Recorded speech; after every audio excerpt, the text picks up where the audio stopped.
thì tôi hay đó bé là cho nó ở dây chắp lại cho họ kỹ mỏ do tuổi chân dây chắp lại thế nên bỏ chân chắp lại chế bé cho nên sự tụi nhớ cho nhớ trong từng cho dây do nhớ trong từng thắt chạy họ kỹ cuốn chó rồi họ kỹ nhớ chủ to dù ấy chúng tôi nhớ tôi nói ô chỗ khỏi thế nhớ cái thâu thế nào một lâu thế kể là tàu trừ sĩ ta là nó nếm ba tàu có là một ấy tàu thứ cho lúc sĩ hỏi nó là một số tàu kể thì mà có sự kể bắt đầu cho nâng cho bé sừng nó nếm ô tàu lên ô lên trà cô biết đó cô mang thì cho lên yourself cô ya tin tôi thật cô là nó cô chỉ lấy họ complete đó cô tu cái nó cô là sao cô ta cô sao đấy ngà lúc complete là rồi ngà complete là rồi sau đó hôm cô lúc về giờ cô cho lên chuyện nhà khách sao lên là giờ cô tao mất cô chẳng tới cho là một trò đó chiều lên chả xong tới là chiều chả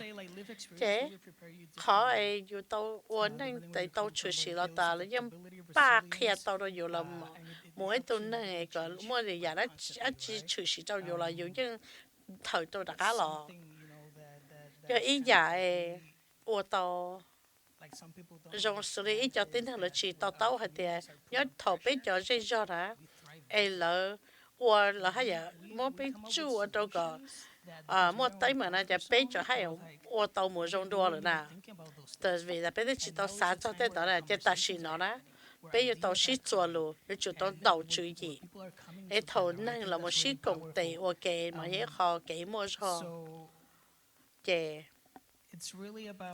你要了么还在的设备咯了，用嚟家咯，睇啲叫 system 咯呢，然後有弄嚟家睇。thế để thọ bé cho cái cho nó là lông hành lông đau là cho nó khó kể đây kể lông là đau chữ sĩ lo thọ tới giờ đó chỉ chữ sĩ đó giờ bé lông là thọ bé ở mù là một hai cho ở nhà nó khó kể hay để có yêu chỉ cho cha là giờ là mù qua tàu yêu mù chỉ tàu thì chỉ hết khỏi là một cái khó kể như phanh cho tính năng sự tự nhiên mà nó yên dở kìa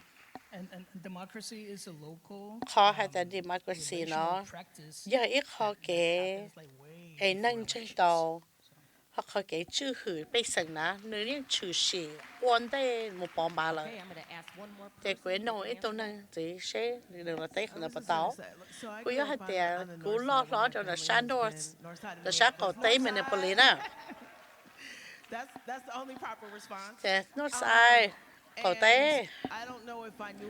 Thì của chị bảo thì sợ của bữa giờ lo là cho rồi ý thà nè, thì chị thọ cá thọ của làm món cá trâu, có system này là một kia của linh đạo đấy. Thế khả năng của hai tia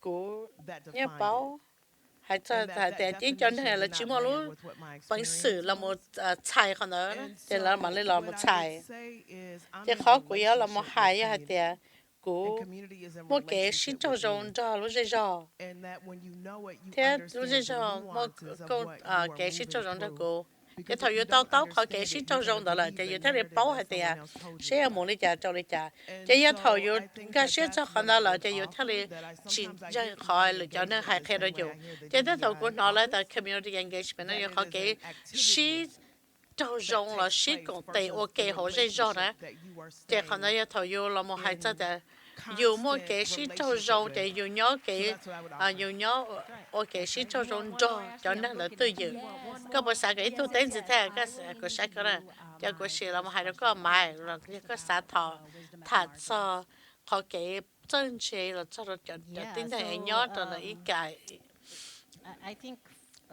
nhớ cho nó của xã họ cái xéo khá là bé mua cổ cho lò bé mua cho là một thằng cho ít khó của nhà chấp là khó của interdependence đó không tới giờ hay là thầu vô tàu rồi hay là interdependence như chạy tàu đi chả chả khả năng khi tàu vô lu xe là khi tàu vô lu là một xã cho hay là sẽ vô đi chả chả khả năng như là một hai cho thì bé cho lên sự tụi nó xuyên chỉ mua cái xí tàu nè có nhà nó muốn cho là có sản xuất ra thì có sản xuất ra của tụ chụp lấy một trận để có tụ bé uo hậu lử là nó cái chân chân ok trong qua bé tàu cái sĩ công tệ bé uo hậu lử nó bé qua thông lửa hải nên thông cho cái ly cái chai để chua chả chua già nữa là một phần là một đâu cũ là với một phần là một đâu có thế bé qua tên nào là một đâu tên ai bé nhẹ lọ sứ để bé thầu của bé là một lên tờ là một hai sắc họ interdependence đó nó chè nữa qua tàu ba tàu của là của nó luôn hậu lực sợ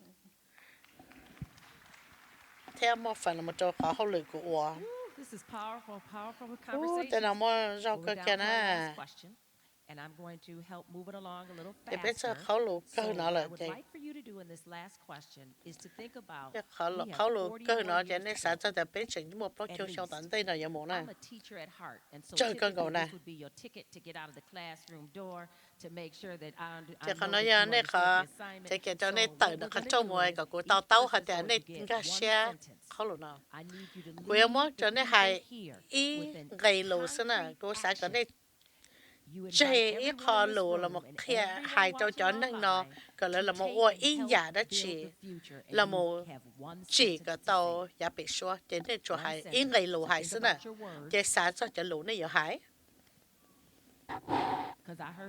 vì thế của nó có nè của nó có ít gây lù để của pin đó nó có từ thằng xã lông và cho Stephanie còn đâu mà của xã mà giao gì bắt chơi cho nên ở tây tuần ở đây in gì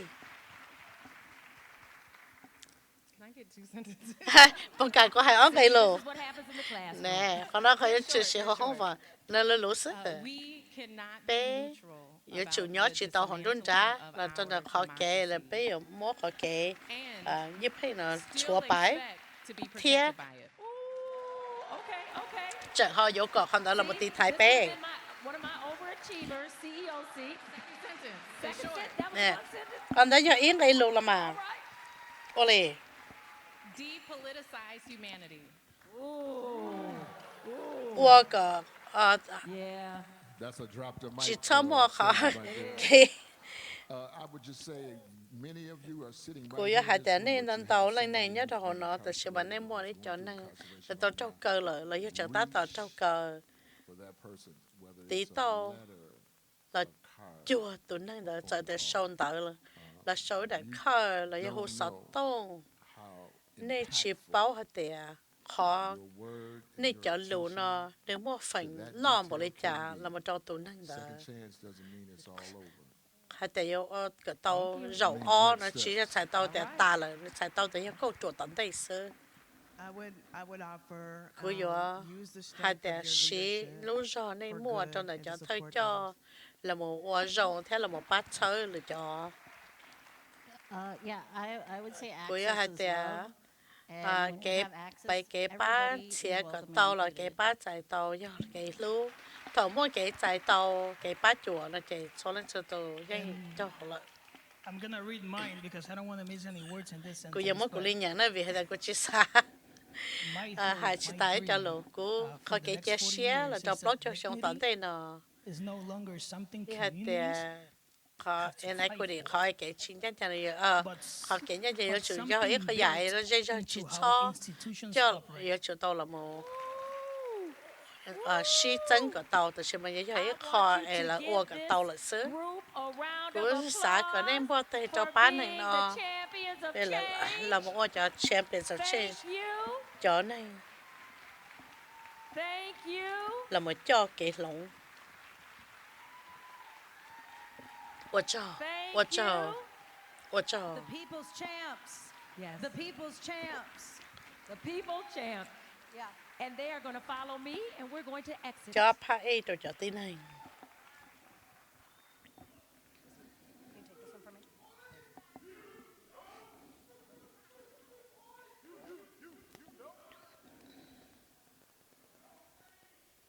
Keep it coming, fellas. I needed some extra time to get to the mic. I heard I'm an chị hai nè honorary cô Sigma chị anyway. tốt cần sĩ hơi bên gì là một trò tờ lớp bắt tàu All right, y'all. We're getting ready to close this nè bây celebration. giờ ba là một sầu khỏi I cái want to honor the wisdom do xe shared nữa on the cái sẽ là một stage hai and the cho courage trả embodied lù by our champions ở là of chữ change. gì trong là một hai At phía times đó là such lúc as sát this, thiên nó cho nó cho này cho khỏi cái lông nó thế quê sao làm hai sao cho nên cái đồ hôm nào là cho họ của thà sao thằng bên có pin nó bé cho nên nó bé nhưng mới trả cho là một ở nhà nó học cái đó là ổn tệ là bây giờ tại cho bên nhỏ là mới trả tại là không là tại xin nói lối xí hở bé giờ chúng tôi là một bỏ để khó cái chân giờ khó cho bé một đôi là bị xua bây giờ chúng tôi là một công ty ua mù ok cho đó nên nó khi tàu tàu bé hết tiền khó cái ua mù là giờ tận đây nó chỉ là thật sự là ua sẽ để như nhau cho trở năng là sai sự chúa nó gọi là một nhót cho nó sai cho Dr. King had that bé nhót cho nó khó cái bé ít tu này rồi tống cần ít tu này em mày là một thằng sao nó nó khó cái một chân tiền cho khỏi chắc chắn nó cái chuyện chân chân nó một cái phe là một cho khỏi cái phe tây nó chỉ là tây khó nó giờ từ chỉ là ít khó ít khó xứ từ chỉ mà ít khó mỗi ít phần là một trò ít khó họ bé là một nó là một cái trò xe trò blog cho sông nó với giờ đến đây nhớ hồi đó là như này nhớ tôi cũng bé sợ hỗ trợ với họ hay là bé mới còn nhớ thông tới thời nó từ cuối cùng cái này là một bé nó nôn cái đồ cơ thể mua nhà khinh khủng đã chi nhớ trong đời cũ nhớ chơi giờ đã chi của chủ tàu là mà làm biết sau thế của ô tàu đã chi còn là mua cái trang chơi nhớ cho họ sang mình là sao ta thêm một thầu cho ta blog cho tàu tên nào nơi yếu ở nhà nó chỉ sĩ tàu là cho tay không bé là một chế gì ta xin nó cho thấy cho bé là một thơ cho xua bé cho là một hài cho dây dò bé một chỉ là một cho con này khó bé giờต้องการcho là một lúc xưa họ nóต้องการbé nếu nó bé chỉ chủ chỉ cho một cái trong xe cái xe sư chỉ cho hử đã cho King cho giờ họ cái nhỏ sư là xem mà cho họ để bé ở lên đó bé nhỏ kia bé ở tàu lên đó bé số lượng số tuổi cho là một tàu họ cái lông ta lên nó cho cuộc sống ta sẽ ta cái cho xe nào lọt cho số sát thiab của sẽ ta cái cho của cho champions thế tụ bác thiab của Dr. Barrage là một bác thiab bé là một cho họ cho dân cho ta bé cho một cho là giá bé xóa cho xe nào nếu tụ là một cho bé và cho ai thọ bát trái xe nào ta cái là cho số sát thiab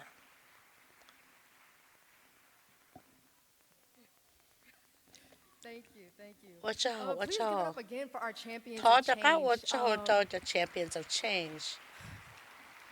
I don't know about y'all, but it's always just so inspiring to be reminded of all of the home. Này sao cho cái mình cho để không ai không này nó nhất là dễ bé nó. Này ở đó của là một ô tô này rồi trở lại tàu khu là một ô cái của là tức là của trong này cha. Very inspired by our champions of change. Chị của dân một cái rau xếp thì sẽ là một trò bây giờ champions of change đến đây là một lòng kề. Ở bây giờ thì ta là nó muốn tàu giờ không nên tàu chữ sĩ cho họ bé lúc bây giờ. Ở bây giờ chỉ là chỉ sai chỉ là chỉ muốn cho là một nào cho. Sau đây thì giờ bây giờ chúng ta sẽ cho chỉ để thổi sẽ cho bọn trâu là một trâu civil rights là một trâu ta xin nó thế thì giờ không là một trâu ý bất thường là một trâu nhận nó ô đi là hay giờ thì giờ ý giờ nếu mua phần là một ở cái tàu ta là trâu bé ít tu cho nên giờ phần tàu mua phần trâu bé số lên số tuแต่ชิมาเต้ขอเก๋ลงเนาะเนี่ยเราหมดตัวเคลียร์ตัวเราไปให้เตียจอตีนเลยหลงมัวrõ bảo lấy trả nấu nọ tập bên nhau cho hay cho họ cho nhanh cho ta tàu cho chơi tàu cho ít tu tín này chỉ cái chấp lời cuối hai cái này nấu này tàu khen hay cho họ bây giờ chủ tàu mua cho là một sản cho nó có yếu ba thế có yếu cả là một hoa ắt chi là một lồng cả tàu họ có sạp bỏ. Peeking through windows at designated officials, purveyors of freedom only dealing with godly issues. profit from fearing the spirits of broken people. Jump in the pool and go all the way to the bottom. No worries of floating, only showing when people got them. Pierce pops your confidence, following your desires in winter, your dreams in autumn. Product of foreign toil and folly, the ones who taught them. For the price that you bought them, you might as well go and top them. But really, that's not the problem. See the smoke in the sky, it reminds you of how we fought them. We really don't have an option. Inhale the untruth, the debt, the burden, breathe out the toxins. Dare to close up the auction, they couldn't afford the prices. One day you're accessible, surrendering all your guises. The next you're purple and blue, insufficient cause of your hue, and it's imminent. The world is spinning on vices. Hear the vipers calling, his cries, my cries. We all cry freedom. Her lies, my lies, we all find reason. Her eyes, my rights, we all try feeble. They say his life, my life, we all die equal.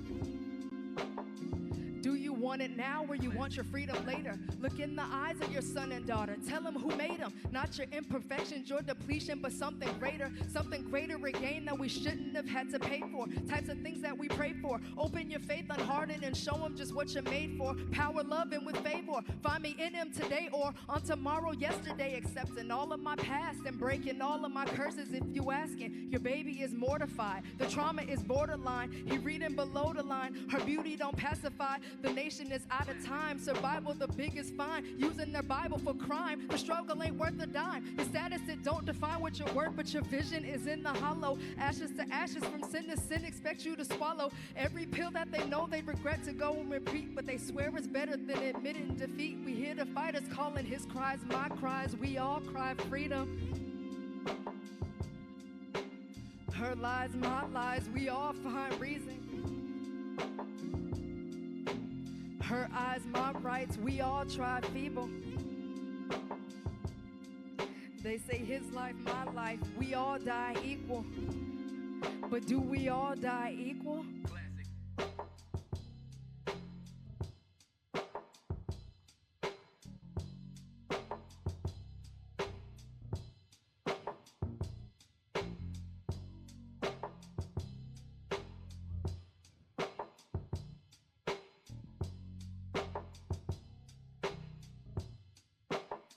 Peeking through windows at designated officials with no hesitation, taking back the power we issued. A generation content with the being made artificial. Promise of changes, but really it's not that simple. They give purpose for more, less for poor, and poorer for riches. They siphon the good, but still grotty enough to ditch us. Dream of picking the truth when it doesn't look beneficial. Prepare for dismissal. Are the people riding with you, or they just fit you? His cries, my cries, we all cry freedom. Her lies, my lies, we all find reason. Her eyes, my rights, we all try feeble. His life, my life, we all die equal. His cries, my cries, we all cry freedom. His cries, my cries, we all cry freedom.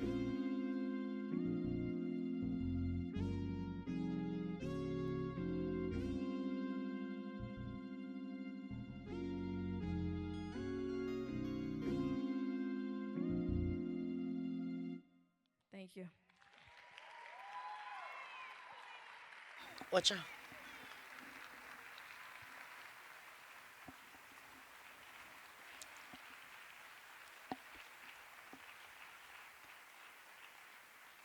Thank you. 我知道。 Somehow, in the midst of tragedy and chaos, even when the 就係 powers that 點 be 喎？ choose 我 to 幾 incite fear 觀 and 察啦，我 helplessness, 都 may our 我幾 actions remain a 猜 testament 頭 of 個 our 咗 hope for the 幾 great 邊 things 我 that we 呢？ have yet 我一 to 學 see. 幾。別要 In 幫你入 amplifying 邊 the 說， echoes of 因為 unity, 就你 I 咪 want 係 to 做學 redirect 嘅， our 我上到 attention 先告 to 寫 the 佢 spark 曬，大 of 家都咪 coming 係做， generations, 就 the 原來 innovators 就 and 就等啲咯， masterminds of the next 就到 chapter 主 as we 義 prepare 就 for 做 this next 就等 performance. 啲 Are y'all 咯， ready? 特別你 I 們巴 told 西 y'all, 就 children of the 已經 future, are 日 you 等 ready? 啲咯呢， All 你不 right, 等巴 all 到 right. Then let's get 到啦， ready. 就在邊 The 巴呢 TKO drum line and？TKO knockout drum dance line team 踢咗 thrives knockout under the dance direction team of Byron Hawkins. 兩 Participating 咁落 in 攞到 community 中佢見 events, 咗 Byron 林 multi-state Hawkins， parades, 咁 and 我各地 competitions. 都 They 就 all 這 that, 咗 y'all. 啦，冇 Wait, 先 wait a 對 minute. They performed thế là làm ô at tô the cho parade 2023 lỡ tàu là Martin một Luther King ô breakfast, giá nhà cho nó the ở pan đang có bé 2018 Martin Luther Super King Bowl, breakfast lỡ cho nó ở March pan để cầu Madness, gì Super Bowl Minnesota March Timberwolves, Madness Lynx and Minnesota Twins events, Timberwolves the Big Lynx Ten Ten Network, Twins events and the Women's Big Ten Network NCAA theo Title Women's IX, just to NCAA name a theo đồ few. chua chủ yếu là ở bây giờ xin à The goal of this group lúc is họ to pia nó educate, giờ cho là một mentor, pia provide cho là một value, ba and have thơ a thế safe là một place có for mua our kỹ youth to rồi learn là while một cho bé having cho fun. lùa là một cỡ thế thầu lâu They cỡ là provide mua cái services lọ to xị youth aged là 8 một to một cái 18, bài and rồi you cho can catch them sủa at a gì local xong một sao cho event cầu in a gì city xong near you or đây là around mà town. sẽ tàu lại So nhất cho nó cái Minnesota, nhớ please thông là help tới me chợ give it nhớ up thông cái lúa rõ for the TKO có Drumline Minnesota and Dance cho cú chạy tàu Team. TKO Drumline theo dance team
What'd I tell you? I told you. I told you. Cô Hạnh didn't đi I? chả, cô Hạnh đi chả. All right, y'all still rocking us? We still here? We Nè in the chẳng home đọc bé là stretch? bé tí giờ thầu, tí giờ tà. So, we've heard Thì from bé tí various nọ, change makers, nên đâu trở nên from all là kinds một of hai walks sao of kỹ life. lộn. We've heard from Nên artists, đọc we've bán heard là from bé nó trở activists, nên we've qua heard dán from già, media bé nó trở personnel. nên We've heard from them all, and as I said earlier, this is Sợ the type chạy of cho. progress that is built on and Thế thrives là một in tập bé collective sẽ purpose chạy. and Thế collaboration. con này khó kỹ And as I rồi. look around this auditorium, Cho bé sang là một ship bá, I just ship ôi, imagine cũng the tỷ ôi ok. innumerable gifts and Thế cô là một talents bọn nó, that cô the ấy world xả ra awaits. tiền. So I really want Mỗi to chỗ trừ encourage gì y'all thế in that rồi today, because in lon this tàu một climate, trả luôn we thế tế can't nó trở afford ta to tỏ just be tỏ cho. spectators, all right? Bé We have to mỗi change chỗ nó the sai sự chỉ narrative tàu bé chủ tôi thấy too. tù. So even after this, Phải ấy I là một hope lòng to thiên. hear your voice. Thế trở thì tất cả In nó fact, I wanna quý xã try lò something nó này just rút to xua. make sure y'all are still Thế with cô me. sĩ So, hơi sĩ everybody khó say chứ. dream. Còn sự cho nó sẽ All right, tạo you bầu here? xua. All right, let's try this then. Okay. Đã có rồi, Can I get đã a có hand? hay rồi. Hold on. Bớt đi. A little slower, just a tad slower. Ý nhau cái ra. Cái mình gì? Everybody say dream. Cho nó sẽ tạo hai bầu xua. Say dream. Hai bầu xua. Say dream. Sẽ hai bầu xua. Say dream. Hai bầu xua. Everybody say destiny. Cho nó sẽ tạo hai Rules everything. destiny. Là một chữ cho dạ. Tờ. Me. Koob. Check it. Let me say if you did not know, some want freedom, some Chứ want có thể có control. chỉ bảo But ý straight cho from sai the dỗ heart, I cái giúp represent hay, hip cho hop, sai dỗ cái like chữ. you're rocking with a purpose, it Em ain't nó never này gonna không có stop. bài đó. It's a self-interactive, heart manufactured, matter of the mind with the spirit of the action. And if we don't make a vow, the world is at a standstill. So it is the change we must all fulfill. Now, some seek diamonds and some seek gold. But when you have a dream unto which you must hold, and don't ever be afraid to use your voice, because youth is the power for us all to make a choice. So grab your friends and let's all begin to take a stand, let injustice in, and only then will our freedom ring. Because if you didn't know, you can do anything. So look around, feel the essence of the new gym breeze. Let's come all together, give the people what they need. So long as we dare succeed, the truth will set us free, because destiny rules everything around me. Thank y'all so much. All right, now, please help me in welcoming back to the stage Javante Patton and his choir. Sao ba? Giải tỏ. Cho khoe là cho sợ thiên nó. Cú yên bóp thì có sớm một nó. Bé yên xí là rong thì bé bỏ răng gô là chỗ này nè. Chị ra thì ó nó chị. Nên chị đến cho bé sợ là vòng là to. Cú xã hay nhớ rồi núi vô đâu của tôi nè, của tôi mùa. Chị bé hồ răng gô nó. Chị bé giờ tận tới đây kệ mùa. Ta bé bỏ tay cho nè. Ta tao tay hậu lửa nữa quá.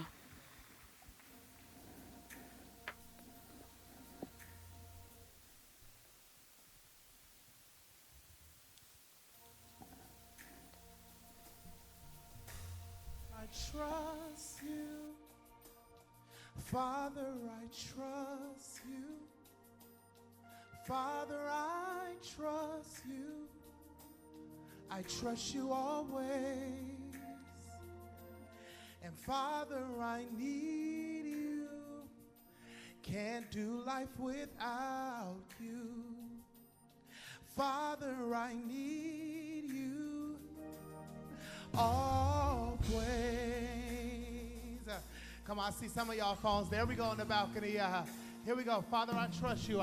Father, I trust you. If you know, you can help us sing it. Father, I trust you. Father, I trust you. When do you trust him? Always. And sing, Father, I need you. Father, I need you. And I can't do life without you. Sing, Father, I need you. When do you need him? Right here. Always. So the next part is just going to ask God for healing. And I know we need it in our state. Father, please heal me. Father, please heal me. You got it. Father, please heal me. Sing, Father, Father, please heal me. When do you want God to heal you? Always. Sing, Father. Father, yeah. And ask him and bring me the victory. Sing, Father, Father, please heal me. When do you want his healing? Always. So the last verse, it's just going to ask God to provide for us. Say, Father, provide. Father, provide for me. Sing, Father. Father, provide for me. Sing, Father. Father, provide for me. When do you want God's provision? Always. Sing, Father. Father, provide for me. And supply every one of my needs. Oh, yes. Sing, Father. Father, provide when do you want God's provision? Always. For my children's children and children's children. Always. Hallelujah. From generation to you'll be with me always. Hey, this is the last part. Be with me, Lord. You'll be with me always. Help me say it. Be with me. Be with me. You'll be, yeah. Be with me always. I don't gotta do this thing by myself. Be with me. Because I have your help. Be with yeah. me always. Everybody lift your voice. Hey, be with me. Be with me. You said you'll never leave us and you won't forsake us. You said you'll be with us always. Even unto the ends of the earth. Yeah. Everybody lift your voice. Say, be with me. You'll be.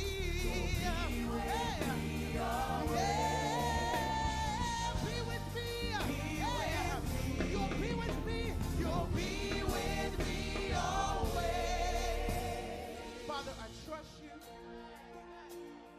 Lord, I trust you. Ooh, hallelujah. Father, I trust you. Even in this climate, I trust you always. And Father, I need you.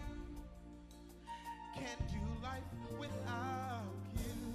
Right here, Father, I need you. Shout out always with me. Always. Now clap your hands and thank God that he'll never leave you or forsake you. No matter what's going on, God is with us. Hallelujah. All right, let's stand on our feet for the last song, all right? This is the last song, all right? This is called Brighter Day. Look at Shamika. Hey, come on. Let's clap our hands. Hey. I don't know when they gave a north side of the mic. All right, clap your hands. Hey, hey.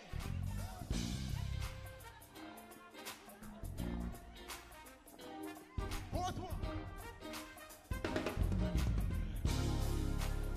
When I close my eyes. When I close my eyes and think of you and reminisce on all the things you do. I see you up there. I can't imagine my life without you. It's like paradise. It's like paradise. Yeah. I know that it's real. It's a mystery. For someone to give that just for me. What you did on Calvary makes me want to love you more. I never knew I could be so happy. I never knew. I see y'all over there. Come on. I'd be so secure. Shut up. Because of your love. Because of your love. Life has brand new meaning. It's going to be what? It's going to be a bright day, bright day. When I close my eyes. When I close my eyes and think of you and reminisce on all the things you do. I can't imagine. I can't imagine my life without you. It's like paradise now. I know that it's real. It's some mystery. Oh yeah. For someone to give that just for me. What you did on Calvary makes me want to love you more. I never knew. Hey, I could be so happy. I never knew. I'd be so secure. Because of your love. Because of your love. That's a good camera. Life has brand new meaning. Shut up. It's gonna be a bright day. One more time. I never knew. I could be so happy. I never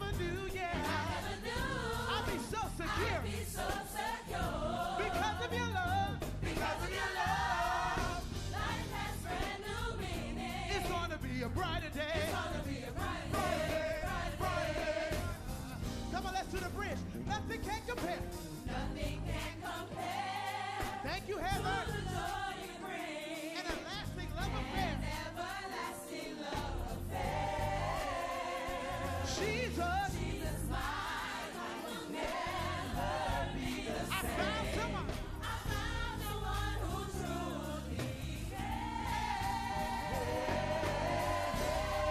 Put your hands together. Hey, put your hands together. Happy MLK Day. Put your hands together. Everybody put your hands together. Hey.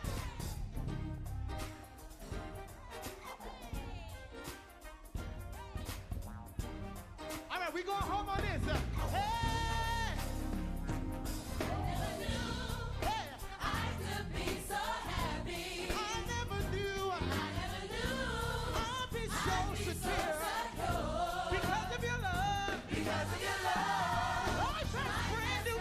A brighter day. It's gonna be a brighter day. Brighter day. Brighter day. Brighter day. Brighter day. Brighter day. Brighter day. Brighter day. Brighter day. Brighter day. Y'all can say that with us. Brighter day. Brighter day. Brighter day. Brighter day. Brighter day. Brighter day.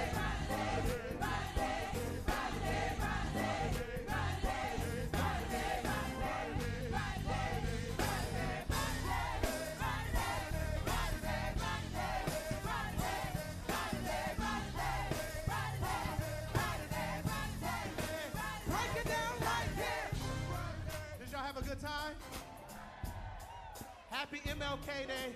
I'm so excited. Thank you guys for having me.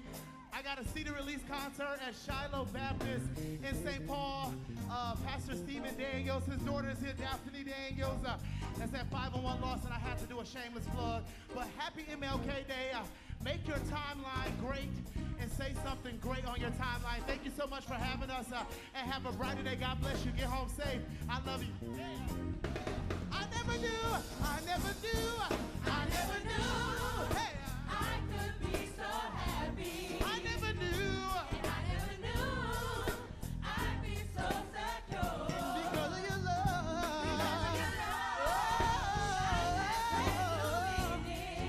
It's gonna be a brighter day, brighter day, brighter day. I never knew, I could be so happy. I never knew. And I never knew. I'd be so secure. Because of your love. Like that brand new meaning. It's gonna be a brighter day. It's gonna be a brighter day. Brighter day. Brighter day. Brighter day. I never knew. I never knew. Hey. I could be so happy. I never knew. And I never knew. I'd be so secure. I'd be so secure. Because of your love. Because of your love. It's gonna be a brighter day. Let's sing it one more time as they leave. I never knew. I never knew. I could be so happy. I never knew. I never knew. I'd be so secure. Because of your love. Because of your love. It's gonna be a brighter day. It's gonna be a brighter day. Go one more time. I never knew. I never knew. Yeah. I could be so happy. I never knew. I never knew. Hey. I'd be so secure. Because of your love. Because of your love. Life is brand new meaning. Hey, it's gonna be a brighter day. Break it down. You got a verse? I was just coming to thank everybody for coming. Did y'all enjoy yourself today? Sau đó nên số lần sau tù nên tôi cũng bên nó nọ thọ cho chồng một cái đã có kìm một á cho mọi cái shit cho rồng ra cho phong dư nè đó để cho nên nhớ anh chị là để quan trọng nên là một shit sơn gió nó ra bé xuất sáng mình là sao ta nhóm mùa rồng này nè.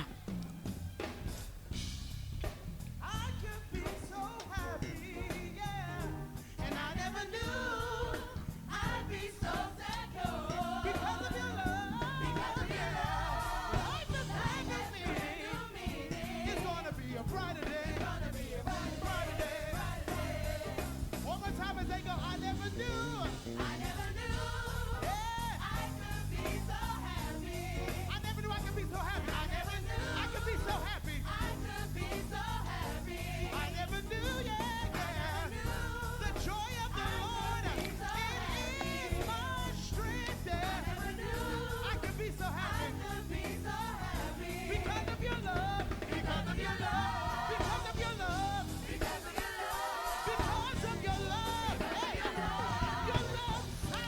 nên tàu sai xong bao giờ giờ sáng Minnesota lúc công chân của cái dòng xe xua xong cho Dr. Martin Luther King Jr.